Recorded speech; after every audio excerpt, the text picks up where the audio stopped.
مؤلم، فقمع ممنهج يومي يمارس ضد المواطنات والمواطنين وبصفة خاصة النساء. شاهدهم في الشوارع، الضرب المبرح في العراء، داخل سيارات الشرطة، داخل مخافر الشرطة، وحتى داخل المستشفيات. إذن هي سياسة قمع ممنهجة تمارسها أجهزة القمع المغربية ضد كل مواطنة ومواطن يرفع صوته ضد الاحتلال، يطالب باحترام حقوق الإنسان أو بحق الشعب الصحراوي في تقرير المصير والاستقلال. كل من يرفع صوته، ولم تسلم من ذلك حتى البعثات الأجنبية التي من مراقبين وإعلاميين يحاولون الألوج إلى الإقليم لإيصال إلى الرأي العام الدولي ما يعانيه المواطن الصحراوي في المدن المحتلة من الصحراء الغربية، سواء تعلق الأمر بالعيون أو بالسمار أو بالجذور الداخل أو غيرها من المدن المحتلة، وكذلك في جنوب المغرب وفي المواقع الجامعية أين يوجد طلبة صحراويون. في 21 ديسمبر من السنة الماضية أصدرت محكمة العدل الأوروبية قرارا هاما لصالح بلدكم، فيما يتمثل سيد الرئيس هذا القرار؟ قرار تاريخي، هو حكم وليس قرار، هو حكم محكمة العدل الأوروبية. ضد هذا الحكم أبرز حقائق يعني بالنسبة لنا وللأمم المتحدة بديهيات، لكن النظام المغربي حاول دائما القفز عليهم ومحاولة تضليل الرأي العام وإيهامه بأشياء غير واقعية. هذا الحكم أكد أنه لا يمكن لأي دولة أو شركة توقيع معاهدات أو اتفاقيات حول الثروات الطبيعية الصحراوية دون استشارة الشعب الصحراوي بالمرور على موافقة ممثله الشرعي الجبهة الشعبية لتحرير الساقية الحمراء ووادي الذهب. اثنين، انطلاقا من هذا الحكم، انطلاقا من أن الصحراء الغربية ليست جزءا من المملكة المغربية، بل هي بلد آخر تحت الاحتلال، جزء منه كبير صحيح، لكنه ليس جزء من المملكة المغربية. ثالثا، أن الجبهة الشعبية لتحرير الساقية الحمراء ووادي الذهب هي الممثل الشرعي والوحيد للشعب الصحراوي. ورابعا، على أي دولة أو شركة تريد أن تبرم اتفاقيات حول ثروات الإقليم أن تدخل في مفاوضات مباشرة مع الجبهة الشعبية لتحرير الساقية الحمراء ووادي الذهب باعتبارها الممثل الشرعي والوحيد لهذا الشعب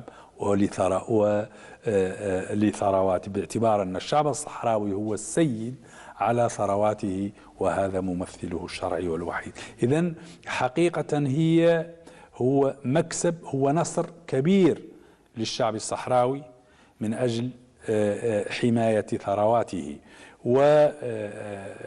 ونحن قمنا بمجهود وسنواصل المجهود تجاه الشركات والدول، لأن أي اتفاق لا يحظى بموافقة الجبهة وبرضاء الشعب الصحراوي فهو لا قانوني ولا أخلاقي، ويعتبر نهب وسرقة لثروات شعب مكافح من أجل حريته واستقلاله، ولا زال خاضع لعملية تصفية الاستعمار المسؤولة عنها بالدرجة الأكبر الأمم المتحدة.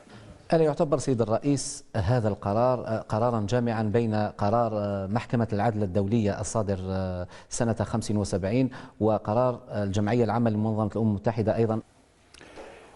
فعلا هو ينسجم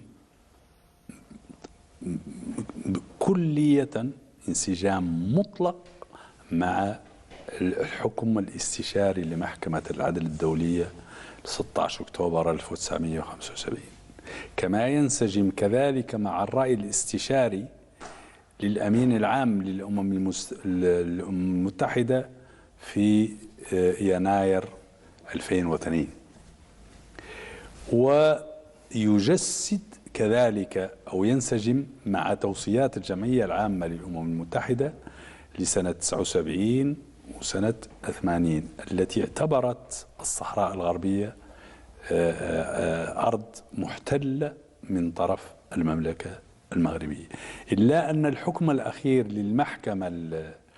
محكمة العدل الأوروبية هو حكم ملزم. الأحكام الأخرى هي استشارية، لكن الحكم الحالي هو حكم ملزم للاتحاد الأوروبي. على الاتحاد الأوروبي أن يحترم مقتضيات هذا الحكم ويحترم ثروات الصحراء الغربية، أو يتفاوض مع الجبهة الشعبية لتحرير الساقية الحمراء وادي الذهب والجمهورية العربية الصحراوية الديمقراطية من أجل الحصول على اتفاقيات تمكنه من الاستفادة من ثروات الصحراء الغربية بموافقة ومصادقة الشعب الصحراوي، لأنه بدون ذلك ولا أعتقد أن الأوروبيون لا أعتقد أن أوروبا ستستهزئ بحكم محكمة العدل الأوروبية رغم محاولات الابتزاز المغربية المتواصلة. فالأمور اليوم ليست هي كما كانت سنة 1975 أو سنوات بعد ذلك. العالم اكتشف الحقيقة، اتضحت الأمور، الأمور أوضعت في نصابها. المملكة المغربية حدودها معروفة، ثرواتها معروفة، قدراتها معروفة، وهذا بلد آخر له شعبه، له دولته، له منظمته، وله ثرواته. إذن سياسة الابتزاز لا أعتقد أنها ستنطلي على الاتحاد الأوروبي. الأوروبيون يحترمون القانون، والقانون بالنسبة لهم هو الأعلى فوق إرادات أو مصالح الأشخاص. جيراننا المغاربة يظنون أن ما يجسدونه فيما يتعلق بالقانون على ترابهم وضد مواطنيهم وحول شركاتهم يمكن أن يطبق على الآخر، فلا أعتقد ذلك. فالحكم نحن سنواصل هذه المعركة القانونية، وبدأنا مع شكوى أخرى حول اتفاقيات الصيد المبرمة بين الاتحاد الأوروبي والمملكة المغربية التي تمس مياهنا الإقليمية. على الأوروبيون إذا أرادوا أن يوقعوا ما استطاعوا من الاتفاقيات مع المملكة المغربية فهذا يعنيهم، لكن شريطة لا يمس ثرواتنا الطبيعية، سواء تعلق الأمر باليابسة أو في البحار. وكيف ستوظفون قرار محكمة العدل الأوروبية سياسيا ودبلوماسيا سيد الرئيس؟ نحن أولا قمنا وسنقوم بحملة اتصالات وتحسيس عبر أوروبا حول الحكم، حول نتائج الحكم. سيقام كذلك بمحاضرات في جامعات وندوات صحفية للتوضيح توضيح الحكم، مضاعفات الحكم، من معني بتطبيق الحكم. وكذلك سنقوم بإحصاء كل الشركات المتورطة في نهب ثرواتنا، وسنقدم شكاوي، سنواصل في تقديم الشكاوي إلى المحكمة الأوروبية التي أنصفتنا بعد أكثر من 41 سنة، ونأمل أن تواصل نفس النهج لأنها وقفت على حقائق قانونية فلا يمكن لها أن تتنكر لها بعد اليوم. هل الرئيس الصحراوي الجديد إبراهيم غالي رجل حرب أم رجل سلام؟ رجل سلام ورجل حرب إذا فرضت على الشعب الصحراوي من جديد كما جرى في سنة 1975. سنة 1975 كنا على وشك جني ثمار تضحياتنا ضد الاستعمار الإسباني لحوالي قرن من الزمن. فقبل أن نجني هذه الثمرات وهذه الثمرة فوجئنا بطعنة من الظهر من طرف جيراننا وأشقائنا في المملكة المغربية، ففرضوا علينا الحرب فخضناها، فخاضها المقاتل الصحراوي بكل شهامة وشجاعة حتى وقف إطلاق النار. جنحنا للسلم لكنهم لم يجنحوا للسلم معنا حتى اليوم، ولا زلنا نجنح إلى السلم ونفضل السلم ونفضل الحل السلمي السياسي. هذه قضية واضحة، قضية تصفية استعمار، حق شعب في تقرير المصير، حقه في الوجود، حقه في بناء دولته. هذه حقوق لا يمكن لأي كان أن يتصرف فيها لأنه ملك حصري للشعب الصحراوي، لكن إذا فرضت علينا. وهل نفهم من هذا سيد الرئيس أن عودة الجبهة للكفاح المسلح يعني واردة في أجندتها في حال ما إذا أغلقت المملكة المغربية باب السلام التي فتحتموها؟ احتمال وارد. نحن في المؤتمر 14 للجبهة حددنا من ضمن أهم أولوياتنا العناية بجيش التحرير الشعبي الصحراوي، بناء قوة جيش التحرير الشعبي الصحراوي، تجهيز وتدريب الجيش الشعبي الصحراوي حتى يكون في مستوى متطلبات المرحلة. نأمل أن تكون متطلبات المرحلة هي بناء بلدنا حر مستقل، وأن يساهم الجيش في هذا البناء، لكن في حالة العكس فسيكون الجيش جاهز لمواجهة كل الاحتمالات. وماذا تنتظر القيادة الجديدة لجبهة البوليساريو من الإدارة الجديدة الأممية بقيادة أنطونيو غوتيريس؟ أنطونيو غوتيريس أول أمين عام على دراية تامة بالملف، يعرف القضية الصحراوية، احتك بها، مطلع على كل حيثياتها، وله تجربة،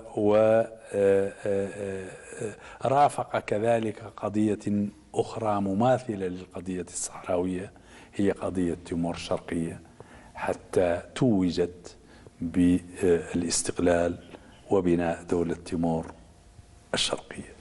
نفس الظاهرة، دولة احتلت دولة جارة، غزو واحتلال. إندونيسيا عالجت الخطأ، قبلت بتقرير مصير تيمور الشرقية، نظم استفتاء، انتصر الشعب التيموري باختياره لبناء دولته. إندونيسيا احترمت هذا الاختيار. إذن الأمين العام له تاريخ، لأنه كان من المدافعين عن حق تقرير تيمور الشرقية وهو وزير أول في البرتغال، ثم تابع القضية الصحراوية في تلك الحقبة، ثم بعدما كان على رأس مفوضية شؤون اللاجئين وزار مخيمات اللاجئين. إذن مطلع. نأمل منه أن يسرع مجهودات الأمم المتحدة من خلال مجهود خاص تجاه المملكة المغربية ومجلس الأمن، وأن يجد ما يكفيه من الدعم من مجلس الأمن حتى ينجح في مهمته المتمثلة في استكمال تصفية الاستعمار من آخر مستعمرة في إفريقيا بحرية واستقلال الشعب الصحراوي وبناء دولته. وهذا طبعا عنصر سيساهم في الأمن والاستقرار في المنطقة، وسيمكن دول المنطقة من التعاون والتكامل لمواجهة تحديات العصر. شعار الجبهة منذ عقود هو كل الوطن أو الشهادة، هل الشعب الصحراوي ثابت على هذا الشعار؟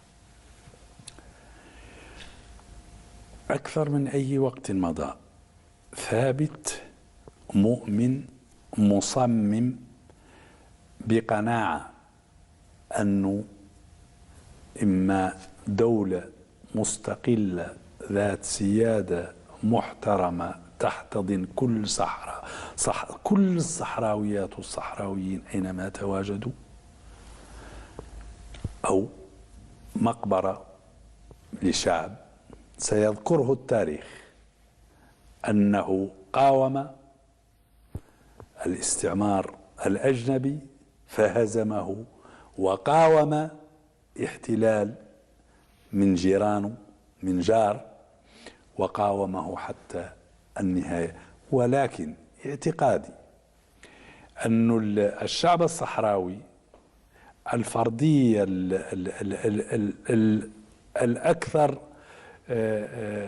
الأكثر صواب هو أنه سينتصر، سيبني دولته الجمهورية الصحراوية، ستكون له علاقة جيدة مع جيرانه من الشمال كما مع جيرانه مع الجنوب والشرق.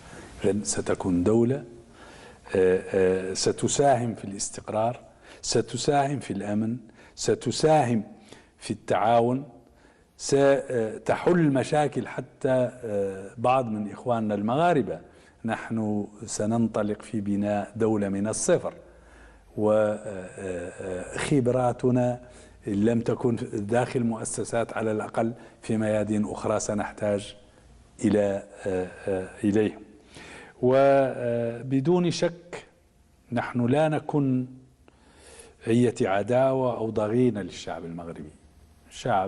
نحن لا يمكن أن نغير الجغرافيا، هذا شعب جار سيبقى جار إلى الأبد للشعب الصحراوي، نتقاسم معه الدين واللغة والجوار ونكن له كل تقدير واحترام، ولكن في داخل حدوده الدولية المعترف بها.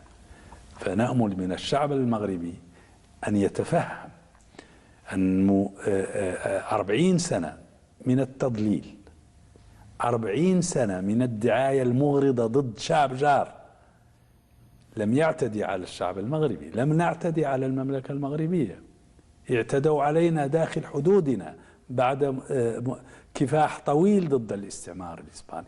إذن نأمل أن الشعب المغربي يصحح، يعالج، يراجع هذه العلاقة،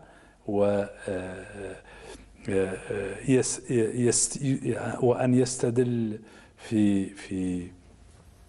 في توجهه المستقبلي أنه له شعب جار شقيق يكون له كل احترام، ويمكن أن نتعايش في المنطقة فثرواتها كثيرة وتغني الشعب الصحراوي ومن يحتاج من جيراننا خصوصا من الشمال والجنوب. سيد الرئيس، ونحن على مقربة من الذكرى 41 لإعلان الجمهورية العربية الصحراوية الديمقراطية المصادف ل 27 فبراير من كل سنة، ما هي رسالتكم للجماهير الصحراوية، للمملكة المغربية ولمجلس الأمن؟ نحتفل يوم 27 بالذكرى 41 فعلا، 41 سنة من عمر الجمهورية العربية الصحراوية الديمقراطية.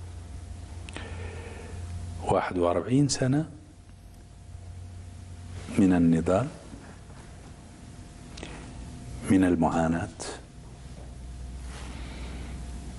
من الصبر، من البناء المؤسساتي، من بناء الإنسان الصحراوي والمؤسسة الصحراوية، من النضال في كل الجبهات. إذن نحن نعتز أيما اعتزاز بهذا الاحتفال، بهذه الدولة، بمكاسبها، ونعتز كل الاعتزاز بنسائنا وبشبابنا اللي ساهموا مساهمة كبيرة في بناء هذه المؤسسات وتطويرها. ورسالتنا للشعب الصحراوي، لكل صحراوية وصحراوي أينما تواجدوا، هو مواصلة الصمود، مواصلة النضال، الالتفاف حول الجبهة الشعبية لتحرير الساقية الحمراء ووادي الذهب قائدة الكفاح، تقوية جيش التحرير الشعبي الصحراوي بالشباب المقتدر، و مواصلة التضامن ومؤازرة أخواتنا وإخواننا اللي واجهوا بطش وجبروت المحتل المغربي في الأرض المحتلة، واللي نعرب عن تضامننا معهم المطلق، والهبة الكبيرة التضامنية مع معتقلي ديميزيك ومع كل معتقل سياسي صحراوي في سجون المحتل المغربي. فالصحراويون عليهم مواصلة صمودهم وكفاحهم وتضحياتهم حتى انتزاع الحق في الحرية والاستقلال وتجسيد الدولة الصحراوية على كامل حدودها المعترف بها دوليا. ومجلس الأمن نطلب منه أن يتحمل مسؤولياته، أن يمارس الضغط على المعرقل لمجهودات السلام الأممية المحتل المغربي، ونطالب من الأمين العام تفعيل المجهود الأممي الرامي إلى استكمال مأمورية بعثة المنورسو في الإقليم، وأن يزود مجلس الأمن هذه البعثة بمكون يراقب ويقرر ويحمي حقوق الإنسان التي تنتهك على مرأى ومسمع من ممثلي المجتمع الدولي في الإقليم. سيد الرئيس، شكرا لكم على كل هذه التوضيحات والإجابة على كافة أسئلتنا، وشكرا لكم مرة أخرى على قبول الدعوة. مشاهدي